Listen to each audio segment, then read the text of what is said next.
जय श्री राम मेरे प्यारे बहन भाइयों, मैं आ गई सुंदरकांड लेके आप सामने। दो दोहे की चौपाइयाँ अर्थ सहित, जिसमें कि एक एक शब्द का अर्थ आप सबको मैं सुना रही हूँ। 13वां भाग हो चुका है, 14वां भाग अब। माँ तो मोई दीजे कछु चीना, जैसे रघुनायक मोहि दीना। चूड़ा मन उतारी तब दयऊ, हरस समेत पवन सुत लयऊ। हनुमान जी ने कहा, हे माता, मुझे कोई चिन्ह यानी कि पहचान दीजिए। जैसे श्री रघुनाथ जी ने मुझे दिया था, तब सीता जी ने चूड़ामणि उतार कर दी। हनुमान जी ने उसको हर्ष पूर्वक ले लिया, यानी खुश होके ले लिया।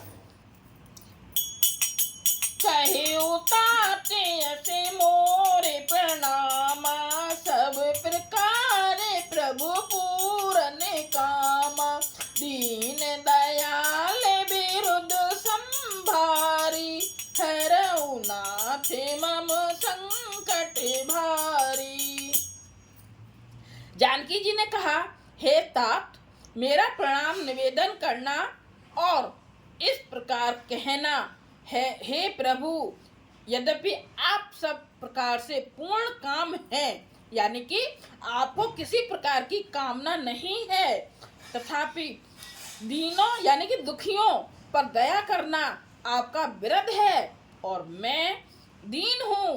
अतः उस विरध को याद करके हे नाथ, मेरे भारी संकट को दूर कीजिए। सीता जी बोल रही हैं हनुमान जी से कि ऐसे जाकर रघुनाथ जी से बोलिएगा। तात से सुते कथा सुनायो, बान प्रताप प्रभु समझायो। मास दिवस महुनाथ न आवा, तो पुण्य मोह जियत नहीं पावा। हे तात, इंद्रपुत्र जयंती की कथा यानी कि घटना सुनाना और प्रभु को उनके बाण का प्रताप समझाना, स्मरण कराना यानी कि याद दिलाना। यदि महीने भर में नाथ ना आए तो फिर मुझे जीती ना पाएंगे, मुझे जीवित नहीं पाएंगे। ऐसे बोल रही है कि ऐसे जाके बोलना और उनको याद दिलाना।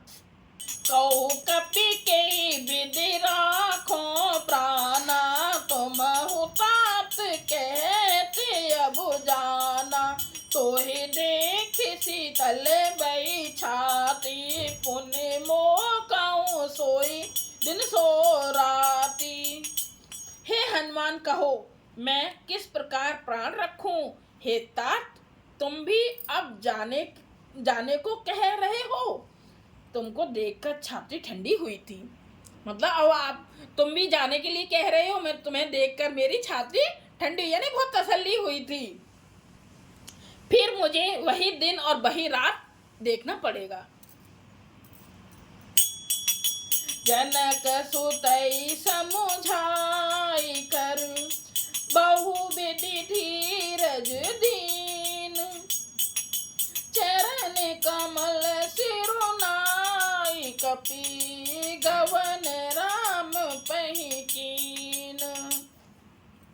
हनुमान जी ने जानकी जी को समझाकर बहुत प्रकार से धीरज दिया यानी तसल्ली दिलाई और उनके चरण कमलों में सिर नवाकर श्री राम जी के पास गमन किया, यानी उनके चरणों में सिर नवाकर और राम जी के पास गए। चलते महाधुनि घर जैसे भारी, गर्भ इष्ट वही सुन निश्चर नारी। नागी सिंधु एहि पार आवा, शब्द किलकिला कपने सुनावा। चलते समय उन्होंने महाध्वनि से भारी गर्जन किया। इतनी तेज आवाज हुई जब चले हनुमान जी तब कि जिसे सुनकर राक्षसों की स्त्रियां यानी राक्षसों की पत्नियां थीं, उनके गर्भ गिरने लगे। समुद्र लहंकर वे इस पार आए और उन्होंने बांदरों को किलकिला शब्द हर्ष ध्वनि सुनाया। यानी जिस पार करके उस तरफ गए और बंदरों को अपना शब्द सुनाया, बांदरों को। हरि से सभी बिलो के हनुमाना, नूतन जन्म कपिन प्रभु जाना। मुख प्रसन्न तन तेज विराजा, कीन्ह से रामचंद्र कर काजा। हनुमान जी को देखकर सब हर्षित हो गए और तब बांदरों ने अपना नया जन्म समझा।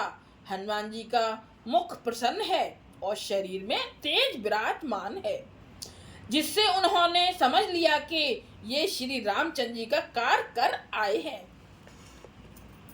सब लोग क्या समझ गए? हनुमान जी को देखकर सब हर्षित हो गए, यानी खुश हो गए। और तब बांदरों ने अपना नया जन्म समझा। सारे बानर अपना नया जन्म समझ रहे हैं, उनको हनुमान जी को देख के उन्हें खुशी, उनके चेहरे पे खुशी देखकर, और शरीर में तेज विराजमान है, तेज है शरीर में, तो जिससे उन्होंने समझ लिया, हाँ सारे बानरों ने, कि हनुमान जी अच्छा कार्य करके आए हैं। मिले सकल अति भय सुखारी, तलफत मीन पाप जिम बारी। चले हरस रघुनायक पासा, पूछत कहत न बलि इतिहास। सब हनुमान जी से मिले और बहुत ही सुखी हुए, जैसे तड़पती हुई मछली को जल मिल गया हो। देखो कितना अच्छा बना कि हनुमान जी से मिले और बहुत ही सुखी हुए, यानी खुश हुए खूब, जैसे कि तड़पती हुई मछली को जल मिल गया हो।